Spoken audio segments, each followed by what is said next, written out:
In the early days of motorcycling in Britain, the speed limit was 4 miles per hour, and a man had to walk in front with a red flag. Things have speeded up a bit since then. So have the casualties. Safety on a motorcycle means control. Police records show that most riders involved in an accident lost control of their machine at a critical moment. Here, men of the Royal Corps of Signals show what can be done in the way of control.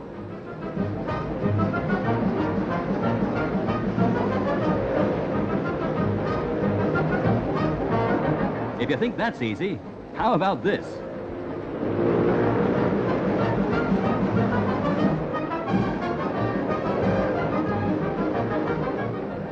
You've just got time to count how many men are riding on that machine.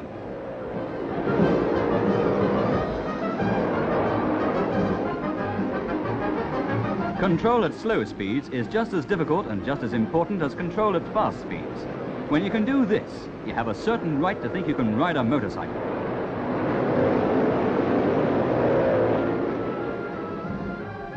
At Widmerpool in Nottinghamshire, the AA have a school for their riders. During the summer, these patrolmen change from combination to solo machines, as these are better for dense traffic conditions. And so they do a week's refresher course on solos.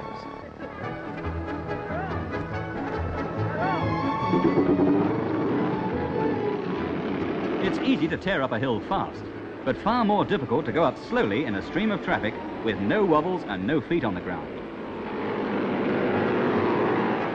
Water must be taken at the correct speed, not so slow as to stall the engine, and not so fast as to cause splashes to get into the engine.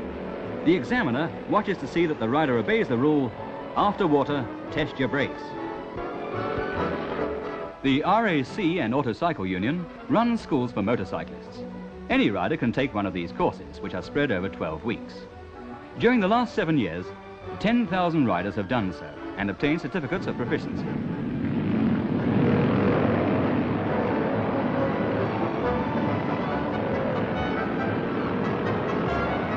There are 1.5 million motorcycles in Britain, and several times that number of cars.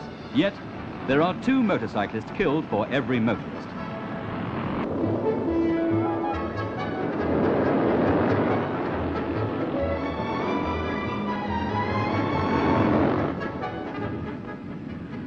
The Royal Society for the Prevention of Accidents is keenly interested in these courses. The head of Rossper House, Commander Hawker, reminds these riders that their first responsibility is to remain alive.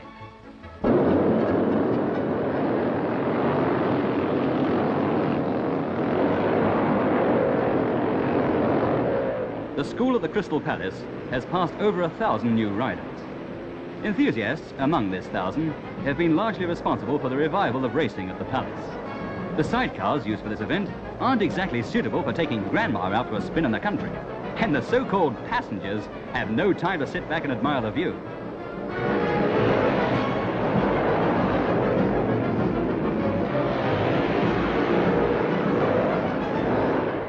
The most famous motorcycling event in the world takes place in the Isle of Man. Ask any group of Manxmen what TT stands for, and you won't hear a single teetotal or tuberculin testing, just a loud chorus of tourist trophy. Every year, shiploads of competitors and spectators come over from the mainland and descend on Douglas. At other times of the year, Douglas is a small, quiet market town.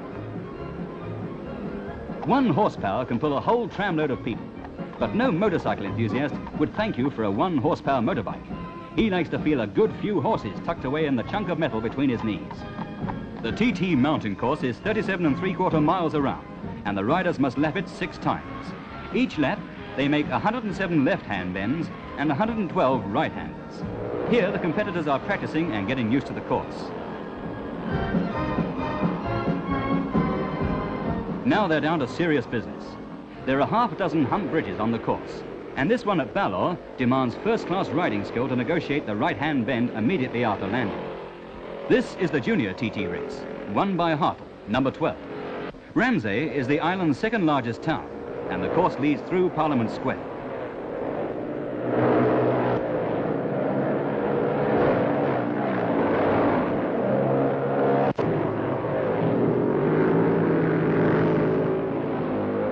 Round the course again to Braddon Bridge. This section demands rapid acceleration in low gears and is a great test of skill.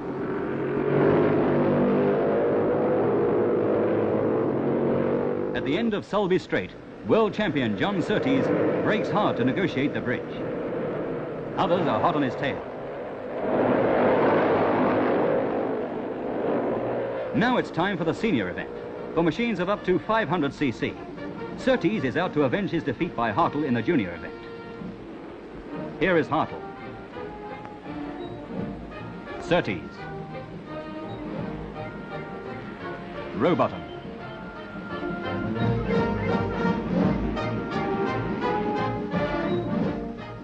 The first pair are Brown of Australia and Anderson. Number 11 is Hartle and number 12 Phyllis of Australia.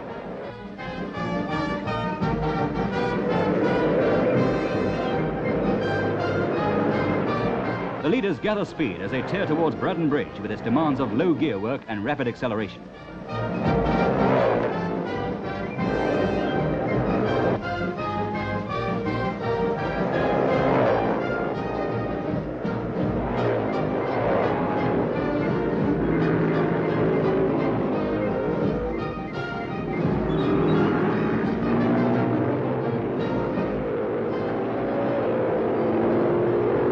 Coming down the hill at Craignabar, the riders must brake hard to reduce speed from 140 to below 40 miles per hour for the right-angled corner.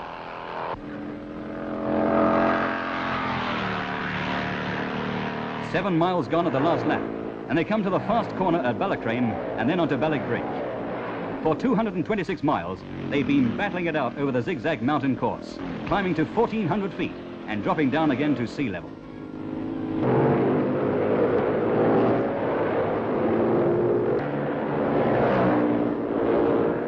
For 30 miles of the course, they've had their brakes hard on.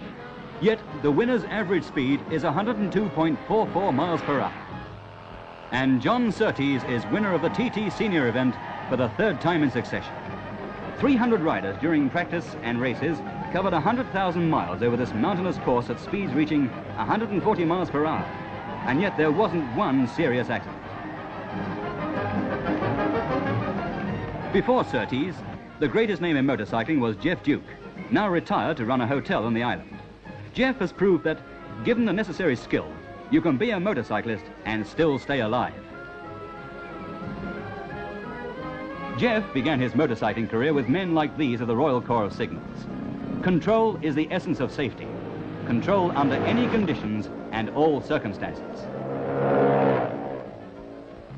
These men are professionals. They're in the saddle all day and every day. They know that, to a motorcyclist, control means the difference between life and death. It's as simple as that.